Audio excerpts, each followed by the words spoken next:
Hello everyone आपण मानक स्वागत करुच्ची आशा करुच्ची आपण माने समस्ते भलरे थे। आज आम ओटीईटी 2026 पेडागोजीर किसी इंपोर्टाट क्वेश्चन गुड़िक एमें आलोचना करवा। तो चलतु डेरी नक आरंभ करवा क्लास। तो देखो फास्ट क्वेश्चन रही हरलोकों मतरे आद्य बाल्यवस्था बयस सीमा केते। आद्य बाल्यवस्था बयस सीमा केते 2 ରୁ 6 वर्ष ना 6 ରୁ 10 वर्ष ना 2 ରୁ 12 वर्ष ना 0 ରୁ 6 वर्ष। राइट आंसर कौटा हम राइट आंसर हूँ आपंकर ऑप्शन नंबर ए 2 ରୁ 6 वर्ष को हम कह आद्य बाल्यवस्था कहवा। तो ऑप्शन नंबर ए। तो नेक्स्ट देखा क्यों उक्ति विकासर नियम को बुझाऊँ। क्यों उक्ति विकासर नियम अटे। ऑप्शन ए देती विकास एक परिमाणात्मक प्रक्रिया, बी रे देती विकास सर्वदा समान भाव में घटी थाए, सी रे देती विकास समाज केन्द्रिक अटे, डी रे देती विकास एक धारावाहिक प्रक्रिया।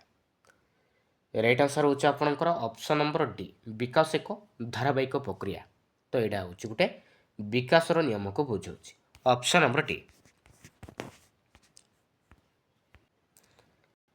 तो नेक्स्ट देखा पेडागोजी क्या कहुए। पेडागोजी क्या कहवा शिक्षण संबंधी विज्ञान को ना शिक्षा योजना संपर्क विज्ञान को ना शिक्षादान संबंधी विज्ञान ना शैक्षिक परीक्षण विज्ञान। पेडागोजी क्या कहवा मन रखिए पेडागोजी शिक्षादान संबंधी विज्ञान को हम कहवा पेडागोजी बोली कहवा। तो ऑप्शन नंबर सी हूँ आपंकर राइट आंसर। तो नेक्स्ट देखा निम्नलिखित उक्ति मान मध्य केउटी ठीक। ऑप्शन ए देखिए उच्चता व ओजन वृद्धि विकास को बुझे, वृद्धि विकास उपर निर्भर करे ना वृद्धि परिमाणात्मक मात्र विकास गुणात्मक ना विकास परिपक्वन में बंद हुए। कौटा राइट आंसर राइट आंसर हूँ आपंकर ऑप्शन नंबर सी वृद्धि परिमाणात्मक। मन रखिए वृद्धि परिमाणात्मक मात्र विकास गुणात्मक। तो यहाँ ठीक अच्छे। तो ऑप्शन नंबर सी। तो नेक्स्ट देखा 12 ରୁ 14 वर्ष बयस को क्यों अवस्था कहवा। 12 ରୁ 14 वर्ष बयस को क्यों अवस्था कहवा कैशोर अवस्था ना प्रांत बाल्यावस्था ना आद्य परिणत अवस्था ना प्राक कैशोर अवस्था कहवा। क्यों अवस्था कहवा मन रखिए 12 ରୁ 14 वर्ष को हम कहवा प्राक कैशोर अवस्था कहवा। तो ऑप्शन नंबर डी। तो नेक्स्ट देखा शिशु शरीर परिमाणात्मक उन्नति को कौन कहुए। शिशु शरीर परिमाणात्मक उन्नति को कौन कहुए मानसिक विकास कहवा ना शारीरिक अभिवृद्धि कहुए ना सामाजिक विकास कहवा ना आवेगिक विकास कहवा। शिशु शरीर परिमाणात्मक उन्नति को कौन कहुए मन रखिए शारीरिक अभिवृद्धि बोली कहवा। तो ऑप्शन नंबर बी। तो नेक्स्ट देखा 5 वर्ष बयस बेलू शिशु प्राय केतोटी शब्द शिखी थाए। 5 वर्ष बयस बेलू शिशु प्राय केतोटी शब्द शिखी थाए। केतोटी शब्द शिखी थाए मन रखिए 2200 शब्द शिखी थाए। तो ऑप्शन नंबर ए। तो नेक्स्ट देखा जन्मरू 2 वर्ष पर्यंत अवस्था को कौन कहुए।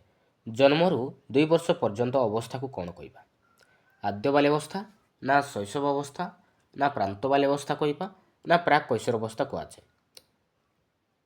क्यों अवस्था कहवा मन रखिए ताको हम कहवा शैशव अवस्था बोली कहवा। तो ऑप्शन नंबर बी। तो नेक्स्ट देखा प्राय केते वर्ष बयस हेले शिशु अस्पष्ट खंडित भाव में केतेक कथा कहीपरे। प्राय केते वर्ष बयस हेले शिशु अस्पष्ट खंडित भाव में केतेक कथा कहीपरे 1 वर्ष ना 2 वर्ष ना 3 वर्ष ना 4 वर्ष। मन रखिए 3 वर्ष। 3 वर्ष बयस हेले शिशु अस्पष्ट खंडित भाव में केतेक कथा कहीपरे। तो ऑप्शन नंबर सी। तो नेक्स्ट देखा क्यों अवस्था शिशु विभिन्न उपाय वस्तुर वर्गीकरण करें शैशव अवस्था ना आद्य बाल्यावस्था ना परवर्ती बाल्यावस्था ना कैशोर अवस्था। राइट आंसर हूँ आपंकर ऑप्शन नंबर सी परवर्ती बाल्यावस्था। मन रखिए परवर्ती बाल्यावस्था शिशु विभिन्न उपाय वस्तुर वर्गीकरण करें। तो नेक्स्ट देखा प्रांत बाल्यावस्था केउं समय कहुए। प्रांत बाल्यावस्था केउं समय को कहवा केउं समय को कहुए मन रखिए 6 ରୁ 12 वर्ष को हम कहवा प्रांत बाल्यावस्था कहवा। तो नेक्स्ट देखा केउटी बौद्धिक विकास एक उपादान कौटा गोटे बौद्धिक विकास एक उपादान कौटा सहन शक्ति ना भाव प्रकाश शक्ति ना चिंतन शक्ति ना संवेदनशील शक्ति। राइट आंसर हूँ आपंकर ऑप्शन नंबर ए जी आपंकर राइट आंसर बौद्धिक विकास एक उपादान कोड़ा सॉरी चिंतन शक्ति हूँ गोटे बौद्धिक विकास गोटे उपादान। तो ऑप्शन नंबर सी। तो नेक्स्ट देखिबा शारीरिक परिवर्तन को कौन कहुए? शारीरिक परिवर्तन को कौन कहबा? अभिवृद्धि ना विकास ना शारीरिक कार्य ना विकसित अवस्था कौन कहुए? ताको हम कहबा अभिवृद्धि बोली कहबा। शारीरिक परिवर्तन को हम कहबा अभिवृद्धि। तो नेक्स्ट देखिबा तो नेक्स्ट क्वेश्चन रही 6 ରୁ 12 वर्ष बयस को केउं अवस्था कहबा? केउं अवस्था कहुए? 6 ରୁ 12 वर्ष को ताको हम कहबा प्रांत बाल्यावस्था कहबा। मन रखिबे प्रांत बाल्यावस्था। तो नेक्स्ट देखिबा तो नेक्स्ट क्वेश्चन रही केउंटी जैविक परिवर्तन नुहे? कोडा गोटे जैविक परिवर्तन कोडा नुहे? सानरू बड़ हेबा तो यहाँ हूँ गोटे जैविक परिवर्तन। वर्ज्यवस्तु त्याग करवा तो यहाँ मध्य गोटे जैविक परिवर्तन। खाद्य ग्रहण करवा तो यहाँ मध्य गोटे जैविक परिवर्तन। किंतु समवयस्क मानक सह मिलामेशा करवा यहाँ किंतु जैविक परिवर्तन नुहे। तो ऑप्शन नंबर डी हूँ आपणकर राइट आंसर। तो नेक्स्ट देखिबा 10 ରୁ 14 वर्ष बयस पर्यंत समय को केउं अवस्था कहबा? केउं अवस्था कहबा? ताको हम कहबा प्राक कैशोर अवस्था कहबा। आ 10 ରୁ 19 वर्ष को हम कहबा कैशोर अवस्था कहबा। मन रखिबे। तो नेक्स्ट देखिबा पिलाटीर शरीर ओजन बढ़िबा केउं प्रकार विकास को सूचाइଥାଏ? पिलाटीर शरीर ओजन बढ़िबा केउं प्रकार विकास को सूचाइଥାଏ? मानसिक ना शारीरिक ना बौद्धिक ना आवेगिक? ताको हम कहबा शारीरिक विकास बोली कहबा। तो ऑप्शन नंबर पी। तो नेक्स्ट देखिबा तो नेक्स्ट क्वेश्चन रही निम्नलिखित मध्यरु शरीरर अंग प्रत्यंगर कार्य करिवार क्षमतार उन्नति घटिबा कौन सूचाइଥାଏ? वृद्धि ना विकास ना परिपक्वता ना उपरोक्त मध्यरु केउंटी नुहे? मन रखिबे विकास। तो ऑप्शन नंबर पी। तो नेक्स्ट देखिबा तो नेक्स्ट क्वेश्चन रही निम्नलिखित मध्यरु केउंटी परिमाणात्मक परिवर्तन को बुझाए? कोडा गोटे परिमाणात्मक परिवर्तन को बुझाए? विकास ना परिपक्वता ना वृद्धि ना उपरोक्त मध्यरु केउंटी नुहे? केउंटी परिमाणात्मक परिवर्तन को बुझाए? मन रखिबे वृद्धि। तो ऑप्शन नंबर ए। तो नेक्स्ट देखिबा विकास कहले आमे कौन बुझिबा? विकास कहले आमे कौन बुझिबा? परिमाणात्मक परिवर्तन ना गुणात्मक परिवर्तन ना परिमाणात्मक गुणात्मक परिवर्तन ना उपरोक्त मध्यरु केउंटी नुहे? मन रखिबे विकास कहले आमे बुझिबा गुणात्मक परिवर्तन बुझिबा। तो ऑप्शन नंबर पी। तो नेक्स्ट देखिबा केउंटी वृद्धिर एक उदाहरण अटे? वृद्धिर एक एग्जांपल कोडा? शरीर उच्चता वृद्धि ना कथा न कहि परिबा कांदिबा ना खट व कांथ धरी छिड़ा हवा ना उपरोक्त समस्त क्रिया? मन रखिबे शरीर उच्चता वृद्धि एटा हूँ गोटे वृद्धिर गोटे एग्जांपल। Option number A. तो नेक्स्ट देखिबा केउंटी शिक्षक श्रेणी कक्षरे चेष्टा द्वारा पिलामानंक क्षेत्र में परिवर्तन आनी पारिबे? शरीरर रंग ना शारीरिक गठन ना लेखिबार शैली ना उपरोक्त मध्यरु केउंटी नुहे? मन रखिबे लेखिबार शैली। तो ऑप्शन नंबर सी। तो नेक्स्ट देखिबा व्यक्तिर जन्म ठारू मृत्यु पर्यंत जारी रहिथिबा प्रक्रियाटी कौन? शरीर वृद्धि ना विकास ना उभय ए ओ बी? मन रखिबे विकास। व्यक्तिर जन्म ठारू मृत्यु पर्यंत जारी रहिथिबा प्रक्रियाटी होछि विकास। Option number P. तो नेक्स्ट देखिबा केउंटी विकासर नियम अंतर्भुक्त? कोडा गोटे विकासर नियम? विकास व्यक्तिकेन्द्रिक अटे ना विकास एक धारावाहिक प्रक्रिया नुहे ना उभय ए ओ बी? मन रखिबे विकासर नियमर गोटे संपर्क होछि विकास व्यक्तिकेन्द्रिक अटे। तो ऑप्शन नंबर ए। तो नेक्स्ट देखिबा व्यक्तिर वृत्तिगत निपुणता केउं नियम सह संपृक्त? धारावाहिक ना व्यक्तिकेन्द्रिक ना वंशगत ना उपरोक्त मध्यरु केउंटी नुहे? व्यक्तिर वृत्तिगत निपुणता तो यहाँ हूँ धारावाहिक प्रक्रिया सह संपृक्त। मन रखिए। तो ऑप्शन नंबर ए। तो नेक्स्ट देखिबा केउंटी व्यक्तिगत प्रभेद श्रेणीभुक्त नुहे? व्यक्तिगत प्रभेद श्रेणीभुक्त कोटा नुहे? यौवन प्राप्त ना उच्चता प्रभेद ना लिखन शैली ना उपरोक्त मध्यरु केउंटी नुहे? राइट आंसर होछि आपनकर ऑप्शन नंबर डी उपरोक्त मध्यरु केउंटी नुहे। तो नेक्स्ट देखिबा केउं पर्यायर रे विकासर वेग द्रुत होइଥାଏ? केउं पर्यायर रे विकासर वेग द्रुत होइଥାଏ? शैशव अवस्था ना प्राकैशोर अवस्था ना कैशोर अवस्था ନା ପ୍ରୌଢ଼ାବସ୍ଥା?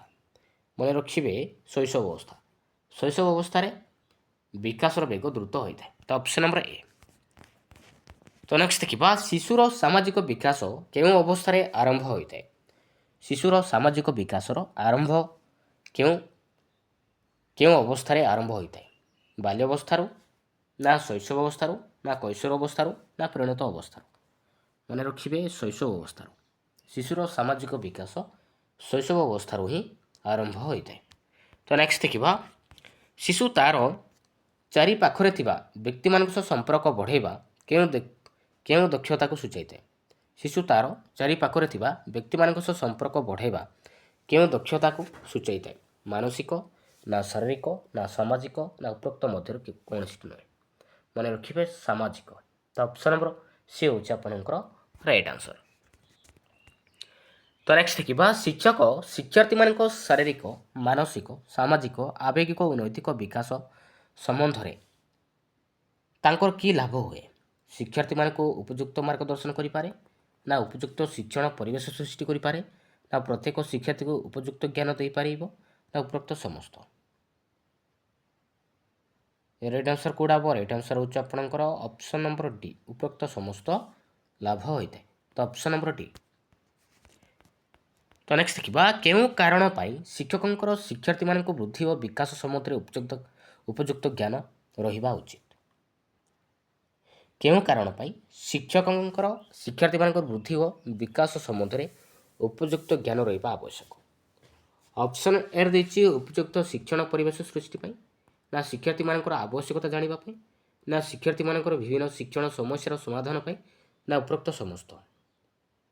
ରାଇଟ୍ ଆନ୍ସର ହେଉଛି ଆପଣଙ୍କର ଅପସନ୍ ନମ୍ବର ଟି, ଉପରୋକ୍ତ ସମସ୍ତ। ତ ନେକ୍ସଟ ଦେଖିବା କେଉଁଟି ବିକାଶର ଏକ ଉଦାହରଣ ନୁହେଁ? କେଉଁଟା ଗୋଟେ ବିକାଶର ଉଦାହରଣ କେଉଁଟା ନୁହେଁ? ଅପସନ୍ ଏ ଦେଇଛି ଶରୀରର ବିଭିନ୍ନ ଅଙ୍ଗର ବର୍ଦ୍ଧିତ ଓ ପ୍ରସାରିତ ଅବସ୍ଥା, କାର୍ଯ୍ୟଶୈଳୀର ନୂତନତା, ନା କର୍ମକୁଶଳତା ପରିବର୍ତ୍ତନ, ନା ଉନ୍ନତିଶୀଳ ପରିବର୍ତ୍ତନ? ରାଇଟ୍ ଆନ୍ସର ହେଉଛି ଆପଣଙ୍କର ଅପସନ୍ ନମ୍ବର ଏ, ଶରୀରର ବିଭିନ୍ନ ଅଙ୍ଗର ବର୍ଦ୍ଧିତ ଓ ପ୍ରସାରିତ ଅବସ୍ଥା। ଏଇଟା କିନ୍ତୁ ବିକାଶର ଗୋଟେ ଏକ୍ଜାମ୍ପଲ୍ ନୁହେଁ। ତ ନେକ୍ସଟ ଦେଖିବା କେଉଁଟି ବିକାଶର ସହ ସମ୍ପର୍କିତ ଅଟେ? ବିକାଶ ସହ ସମ୍ପର୍କ କେଉଁଟା? ଟାଇପ୍ କରିବା, ନା ସାଇକେଲ ଚଳାଇବା, ନା ଚିତ୍ର ଆଙ୍କିବା, ନା ଉପରୋକ୍ତ ସମସ୍ତ? ମନେ ରଖିବେ ଉପରୋକ୍ତ ସମସ୍ତ ହେଉଛି ବିକାଶ ସହ ସମ୍ପର୍କ। ତ ନେକ୍ସଟ ଦେଖିବା ଜୀବନରେ କେତେ ବର୍ଷ ମଧ୍ୟରେ ଶିଶୁର ଅଧିକାଂଶ ଗୁଣ ବିକଶିତ ହୋଇଥାଏ?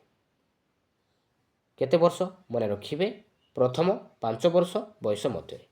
ତ ଅପସନ୍ ନମ୍ବର ବି ହେଉଛି ଆପଣଙ୍କର ରାଇଟ୍ ଆନ୍ସର। ତ ନେକ୍ସଟ ଦେଖିବା ଶିକ୍ଷାର୍ଥୀମାନଙ୍କର ଆଚରଣ ଅନୁଧ୍ୟାନ କରିବା ପାଇଁ କେଉଁ ପଦ୍ଧତି ଅବଲମ୍ବନ କରାଯାଇଥାଏ? ପର୍ଯ୍ୟବେକ୍ଷଣ, ନା ସାକ୍ଷାତକାର, ନା ସ୍ୱପରୀକ୍ଷଣ, ନା ଉପରୋକ୍ତ ସମସ୍ତ? ରାଇଟ୍ ଆନ୍ସର ହେଉଛି ଆପଣଙ୍କର ଅପସନ୍ ନମ୍ବର ଡି, ଉପରୋକ୍ତ ସମସ୍ତ। ମନେ ରଖିବେ। ତ ନେକ୍ସଟ ଦେଖିବା ବିକାଶର କେଉଁ ଅବସ୍ଥାରେ ଶିଶୁ ଠିକ୍ ଓ ଭୁଲ ମଧ୍ୟରେ ପାର୍ଥକ୍ୟ ବୁଝିପାରେ? ଶିକ୍ଷାର୍ଥୀମାନଙ୍କର ଆଚରଣ ଅନୁଧ୍ୟାନ କରିବା ପାଇଁ କେଉଁ ପଦ୍ଧତି ଅବଲମ୍ବନ କରାଯାଇଥାଏ? ନା ଉପରୋକ୍ତ ସମସ୍ତ ହେବ। ତ ବିକାଶର କେଉଁ ଅବସ୍ଥାରେ ଶିଶୁ ଠିକ୍ ଓ ଭୁଲ ମଧ୍ୟରେ ପାର୍ଥକ୍ୟ ବୁଝିପାରେ? ମନେ ରଖିବେ ଏଇଟା ହେଉଛି ଆଦ୍ୟ ବାଲ୍ୟାବସ୍ଥା। ତ ନେକ୍ସଟ ଦେଖିବା କାହାକୁ ଶିଶୁର ସମସ୍ତ ବିକାଶର ପୃଷ୍ଠଭୂମି ରୂପେ ବିବେଚନା କରାଯାଉଛି? କାହାକୁ? ନୈତିକ, ନା ମାନସିକ, ନା ଶାରୀରିକ, ନା ଆବେଗିକ? ମନେ ରଖିବେ ଶାରୀରିକ। Option number C. ତ ନେକ୍ସଟ ଦେଖିବା କେଉଁଟି ଆଦ୍ୟ ବାଲ୍ୟାବସ୍ଥାର ଏକ ଆବେଗ ନୁହେଁ? କେଉଁଟା ଗୋଟେ ଆଦ୍ୟ ବାଲ୍ୟାବସ୍ଥାର ଗୋଟେ ଆବେଗ କେଉଁଟା ନୁହେଁ? କେଉଁଟା ନୁହେଁ? ମନେ ରଖିବେ ଅନୁକରଣ ନୁହେଁ। ତ ନେକ୍ସଟ ଦେଖିବା ଶିଶୁର ଭାଷାର ବିକାଶରେ ନିମ୍ନୋକ୍ତ ଘଟଣାଗୁଡ଼ିକ କେଉଁ କ୍ରମରେ ଘଟେ? କୁଳୁକୁଳୁ ଶବ୍ଦ, ନା ଅର୍ଥହୀନ ଶବ୍ଦ, ନା ଶବ୍ଦ ବିଶିଷ୍ଟ ସ୍ୱର, ନା ବାକ୍ୟାଂଶ କହିବା? ରାଇଟ୍ ଆନ୍ସର କେଉଁଟା ହେବ? ରାଇଟ୍ ଆନ୍ସର ହେଉଛି ଆପଣଙ୍କର ଅପସନ୍ ନମ୍ବର ଏ ଯେଉଁ ଆପଣଙ୍କର ରାଇଟ୍ ଆନ୍ସର। ପ୍ରଥମେ କ'ଣ ଅର୍ଥହୀନ ଶବ୍ଦ, ତାପରେ କୁଳୁକୁଳୁ ଶବ୍ଦ, ତାପରେ ଶବ୍ଦ ବିଶିଷ୍ଟ ସ୍ୱର, ତାପରେ ବାକ୍ୟାଂଶ କହିବା। ତ ଅପସନ୍ ନମ୍ବର ଏ ଯେଉଁ ଆପଣଙ୍କର ରାଇଟ୍ ଆନ୍ସର। ତ ଏହି କ୍ରମରେ ଘଟିଥାଏ। ତ ନେକ୍ସଟ ଦେଖିବା 2ରୁ 6 ବର୍ଷ ପର୍ଯ୍ୟନ୍ତ ଅବସ୍ଥାକୁ କ'ଣ କହିବା? କ'ଣ କୁହାଯାଏ? ତାକୁ ଆମେ କହିବା ଆଦ୍ୟ ବାଲ୍ୟାବସ୍ଥା କହିବା। Option number A. ତ ନେକ୍ସଟ ଦେଖିବା କେଉଁଟି ଆବେଗକୁ ସୂଚାଇ ନାହିଁ? କେଉଁଟା ଗୋଟେ ଆବେଗ ନୁହେଁ? ଆନନ୍ଦ, ନା ଦୁଃଖ, ନା କୌତୂହଳ, ନା ସହିଷ୍ଣୁତା? ମନେ ରଖିବେ ସହିଷ୍ଣୁତା ଏଇଟା କିନ୍ତୁ ଗୋଟେ ଆବେଗ ନୁହେଁ। तो नेक्स्ट देखिए केउटी बौद्धिक विकास उपादान नुहे कौटा गोटे बौद्धिक विकास उपादान नुहे कौटा नुहे मन रखिए सहन शक्ति नुहे। तो नेक्स्ट देखिए केउटी शिशुर एक आवेग नुहे आवेग कौटा नुहे ऑप्शन नंबर बी खेल किंतु नुहे। तो कौतूहल स्नेह आनंद ये तीनोटी हूँ आवेग किंतु खेल नुहे। तो नेक्स्ट देखिए शिशुर विकास दृष्टिकोण केउटी अन्य तीनोटी ठारू भिन्न कौटा भिन्न अच्छी तो सहन शक्ति भिन्न अच्छी मन रखिए। तो नेक्स्ट देखिए विकास होउछि गोटे परिमाणात्मक परिवर्तन ना गुणात्मक परिवर्तन ना गुणात्मक परिमाणात्मक परिवर्तन ना विभिन्न अंगर सांगठनिक परिवर्तन मन रखिए विकास होउछि गोटे गुणात्मक परिवर्तन। तो ऑप्शन नंबर बी। तो नेक्स्ट देखिए कौन सी प्रिय व गुरुत्वपूर्ण वस्तु हराई शिक्षार्थी प्रकाश करुवा आवेग कौटा कौटा मन रखिए दुख। तो कौन सी प्रिय गुरुत्वपूर्ण जदि आम हरइबा तो से आम दुख प्रकाश करवा। तो ऑप्शन नंबर डी। तो नेक्स्ट देखिए केउटी बौद्धिक विकास सह संपर्क नुहे कौटा गोटे बौद्धिक विकास सह संपर्क कौटा नुहे मन रखिए सहन शक्ति नुहे ऑप्शन नंबर डी। तो नेक्स्ट देखिए क्रमपद्धति विकासमूलक अवस्था घटुवा बौद्धिक सक्रिय आचरण संगठन तथा उपयोजनमूलक क्रमिकता ही बुद्धि यही संज्ञा किए देते स्पियरमैन ना जीन पियाजे ना गाल्टन ना टर्मान ना गाल्टन किए देते मन रखिए यही संज्ञा देते किए जीन पियाजे देते। तो ऑप्शन नंबर बी। तो नेक्स्ट देखिए तो नेक्स्ट क्वेश्चन रही केउटी नकारात्मक पुनर्बलनर उदाहरण कौटा गोटे नकारात्मक उदाहरण कौटा कौटा राइट आंसर हूँ आपंकर ऑप्शन नंबर डी हूँ आपंकर राइट आंसर विरक्ति प्रकाश करवा। तो यहाँ हूँ गोटे नकारात्मक गोटे एग्जांपल। तो भल खूब भल ठीक अच्छे तो यहाँ हूँ पॉजिटिव मन रखिए। एवं देखिए लास्ट क्वेश्चन अभिवृद्धि हूँ गोटे केउं प्रकार प्रक्रिया गुणात्मक ना जैविक ना लक्ष्याभिमुखी ना आचरणगत परिवर्तन प्रक्रिया मन रखिए अभिवृद्धि हूँ गोटे जैविक प्रक्रिया। तो option number B. Thank you.